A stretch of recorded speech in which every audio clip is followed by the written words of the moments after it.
गण गणपते नमः। ओम नमो भगवते वासुदेवाय। अब वीडियो में आगे बढ़ने से पहले हमारी आपसे विनती है कि चैनल को लाइक, सब्सक्राइब एंड शेयर भी जरूर करें। व्यास गद्दी को प्रणाम करते हुए हम श्री हरिवंश पुराण में हरिवंश पर्व का 16वां अध्याय शुरू करने जा रहे हैं। 16वां अध्याय श्राद्ध कल्प। जन्मेजय द्वारा पिता का श्राद्ध तथा पितृ स्वरूप निर्णय संबंधी प्रश्न। शांतनु का अपने श्राद्ध में स्वयं हाथ बढ़ाकर भीष्म से पिंड मांगना। जन्मेजय ने पूछा, द्विज श्रेष्ठ, अदिति नंदन भगवान सूर्य के पुत्र यम श्राद्ध देव क्यों कहलाते हैं और श्राद्ध की उत्तम विधि क्या है, इसे मैं सुनना चाहता हूँ। पितरों की आदि सृष्टि किस प्रकार हुई, ये पितर कौन है? हमने ब्राह्मणों के मुख से यह बात सुनी है कि जो पितर स्वर्ग में स्थित हैं वे देवताओं की भी देवता हैं। वेद के जानने वाले भी ऐसा ही कहते हैं। अतः मैं इस बात को भली भांति सुनना चाहता हूँ। उनके जो गण कहे गए हैं, उनका जो परम बल है और हमारा किया हुआ श्राद्ध जिस प्रकार उन्हें तृप्त करता है तथा जो पितृ प्रसन्न होकर मनुष्य का कल्याण करते हैं, उन सबको एवं उत्तम पितृ सर्ग को मैं जानना चाहता हूँ। विषमपायन जी बोले, बहुत अच्छा, मैं तुमसे पितरों के उत्तम सर्ग का वर्णन करूँगा। हमारा किया हुआ श्राद्ध जिस प्रकार पितरों को तृप्त करता है तथा जो पितृ श्राद्ध से संतुष्ट होकर हमें कल्याण के भागी बनाते हैं, उनका परिचय दूंगा। पूर्व काल में भीष्म के पूछने पर मार्कंडेय जी ने उनसे इस विषय का वर्णन किया था। फिर महाभारत काल में शरशैया पर पड़े हुए भीष्म जी से धर्मराज युधिष्ठिर ने भी पहले ऐसा ही प्रश्न किया था जैसा इस समय तुम मुझसे पूछ रहे हो। भीष्म जी ने युधिष्ठिर को जिस प्रकार उत्तर दिया था वह सब मैं तुम्हें क्रमशः बताऊंगा। पहले मार्कंडेय जी के पूछने पर सनत कुमार जी ने जो उपदेश दिया था वही युधिष्ठिर और भीष्म के संवाद में कहा गया है। युधिष्ठिर ने पूछा, धर्मज्ञ, पुष्टि चाहने वाले पुरुष किस प्रकार पुष्टि पा सकते हैं और कैसा कर्म करने से मनुष्य को शोक नहीं करना पड़ता, इसे मैं सुनना चाहता हूँ। भीष्म जी ने कहा, युधिष्ठिर, जो समस्त कामनाओं को पूर्ण करने वाले श्राद्धों द्वारा तत्पर होकर पितरों को तृप्त करता है, वह पितरों की प्रीति में लीन रहने वाला श्राद्ध करता इस संसार में आनंद भागी होता है और मरने के बाद परलोक में सुख भोगता है। युधिष्ठिर, पितृ धर्म चाहने वालों को धर्म, संतान चाहने वालों को संतान और पुष्टि चाहने वालों को पुष्टि भी प्रदान करते हैं। युधिष्ठिर ने पूछा, किन्हीं के पितृ स्वर्ग में रहते हैं और किन्हीं के नरक में, क्योंकि यह बात प्रसिद्ध है कि प्राणियों को अपने कर्मों से उत्पन्न होने वाला फल अवश्य भोगना पड़ता है। फल चाहने वाले पुरुष सदा पिता, पितामह और पर पितामह को लक्ष्य करके श्राद्ध करते हैं। सर्वदा इन तीन पिंडों में ही दिए गए श्राद्ध पितरों को कैसे प्राप्त होते हैं और वे पितृ जब स्वयं नरक में निवास करते हैं तब वे फल भी कैसे दे सकते हैं? अथवा यदि वे पितृ उनसे भिन्न हैं तो कौन है, उनका क्या परिचय है? हम किन पितरों की पूजा करें? हमने सुना है कि स्वर्ग में रहने वाले देवता भी पितरों का ही पूजन करते हैं। महाद्युते, इन सब बातों को मैं विस्तार पूर्वक सुनना चाहता हूँ। पितरों के निमित्त किया हुआ श्राद्ध किस प्रकार प्राणियों का उद्धार करता है, इस कथा का अब वर्णन कीजिए, क्योंकि आपकी बुद्धि अथाह है। भीष्म जी ने कहा, शत्रुमर्दन, हम लोग जिनकी पूजा करते हैं, इस विषय को जैसा मैंने सुना है वह सब मैं तुमसे कहूँगा। जो अन्य पिता, पितामह आदि से भिन्न पितर हैं, इस विषय में मेरे परलोकवासी पिता ने भी गाथा गाई है। श्राद्ध के समय जब मैं अपने पिता को पिंड देने लगा तब उनका हाथ भूमि को फाड़कर निकल आया और वह उस हाथ में ही मुझसे पिंड मांगने लगे।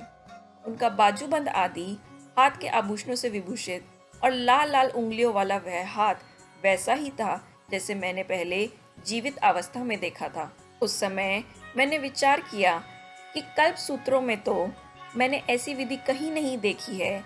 यह विचार कर मैंने बिना कुछ परवाह किए ही पिंड को कुशाओं पर ही रख दिया। निष्पाप भरत श्रेष्ठ, उस समय मेरे द्वारा संतुष्ट किए गए पिता परम प्रसन्न हुए और मधुर वाणी में मुझसे कहने लगे, पुत्र, तू धर्मज्ञ और विद्वान है। तुझ शरीर का सुपुत्र होने से मुझे पुत्रवान होने का फल मिल गया तथा मैं इस लोक और परलोक दोनों में कृतार्थ हो गया। दृढ़ता पूर्वक ब्रह्मचर्य व्रत का पालन करने वाले निष्पाप भीष्म, धर्म में लोगों की आस्था दृढ़ करने के लिए ही मैंने यह तेरी परीक्षा ली थी। धर्म की रक्षा करने वालों को जैसा धर्म का चौथाई फल मिलता है, इसी प्रकार धर्म की रक्षा न करने वाले मूढ़ मनुष्य पाप के चौथाई फल को पाता है। धर्म विषयक आचार में राजा जिस बात को प्रामाणिक बता देता है, प्रजा उस प्रमाणभूत राजा के आचरण का अनुकरण करती है। भरत श्रेष्ठ, तूने सनातन वैदिक धर्म को ही प्रमाण माना है, इसीलिए मैं तुम पर बहुत ही प्रसन्न हूँ। अब इस प्रसन्नता के कारण मैं तुम्हें श्रेष्ठ वर देना चाहता हूँ। तो तीनों लोक में दुर्लभ वर को ग्रहण कर। तू जब तक जीवित रहना चाहेगा तब तक तुझ पर मृत्यु का प्रभाव न होगा। तेरी आज्ञा पाने पर ही तुझ पर मृत्यु प्रभाव डाल सकेगी। भरत श्रेष्ठ, और जो बात तेरे मन में हो उसे बता, मैं तुझे तेरी प्रार्थना के अनुसार और कौन सा उत्तम वर दूं। पिताजी के इस प्रकार कहने पर मैंने उन्हें हाथ जोड़कर प्रणाम किया और कहा, श्रेष्ठतम पुरुष, मैं आपकी प्रसन्नता से ही कृतकृत्य हो गया। महादुते, यदि मैं इससे भी अधिक आपके अनुग्रह का पात्र हूँ तो मैं आपके मुख से एक प्रश्न का उत्तर सुनना चाहता हूँ। तब उन धर्मात्मा ने मुझसे कहा, भीष्म, बता, तू मुझसे क्या पूछना चाहता है। भारते, तू मुझसे जो कुछ भी पूछना चाहता है, तेरे उस संदेह को मैं दूर करूंगा। तब मैंने वहाँ अदृश्य होकर खड़े और पुण्य आत्माओं के लोकों में पहुंचे हुए अपने पिता से कौतूहल में भरकर पूछा। भीष्म जी ने पूछा, पिताजी, पितृगण देवताओं के भी देवता सुने जाते हैं, देवता ही पितृ हैं, क्या ये दोनों भिन्न भिन्न हैं? हम किनकी पूजा करें? अर्थात कहा गया है कि कर्म से ही पितृलोक मिलता है और विद्या से देवलोक। ब्रह्मलोक से नीचे के लोक पितृलोक कहलाते हैं और देवलोक पद से ब्रह्मलोक समझा जाता है। क्रमशः पितृयान और देवयान दोनों में ले जाने वाले मार्ग हैं। स्वर्ग लोक में रहने वाले देवताओं के लोक से ऊपर के 3 लोक में पितृ रहते हैं, इसी से उनकी भिन्नता सिद्ध होती है। साथ ही यह भी सुना जाता है कि देवता और पितृ अभेद्य हैं। फिर मरे हुए पितामह आदि भी पितृ हैं। इस तरह 3 प्रकार के पितृ होने पर हम किनका पूजन करें? तात, दूसरे लोकों में गए हुए पितरों को हमारा दिया हुआ श्राद्ध कैसे तृप्त करता है और श्राद्ध का क्या फल है?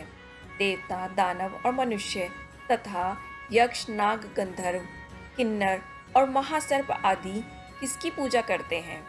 धर्मज्ञ, इस विषय में मुझे बड़ा कौतूहल है और संदेह भी है, अतः आप इसका मुझसे वर्णन कीजिए, क्योंकि मेरे विचार से आप सर्वज्ञ हैं। भीष्म के इस वचन को सुनकर पिता शांतनु बोले।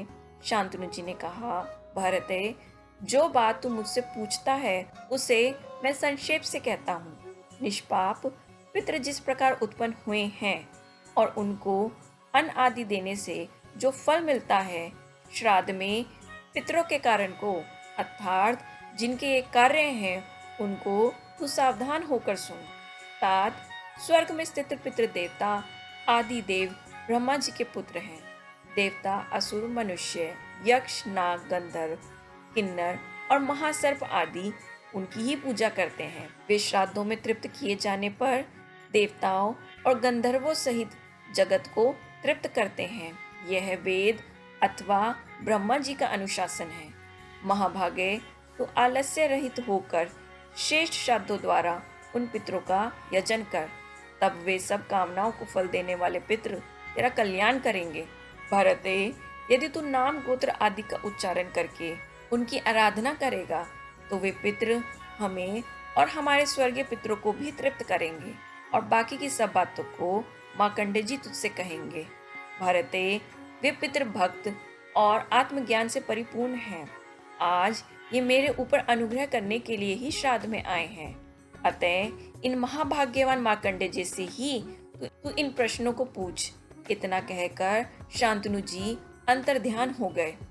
अत श्री महाभारत खलीबाग हरिवंश के अंतर्गत हरिवंश पर्व में श्राद्ध कल्प विषयक 16वां अध्याय पूरा हुआ।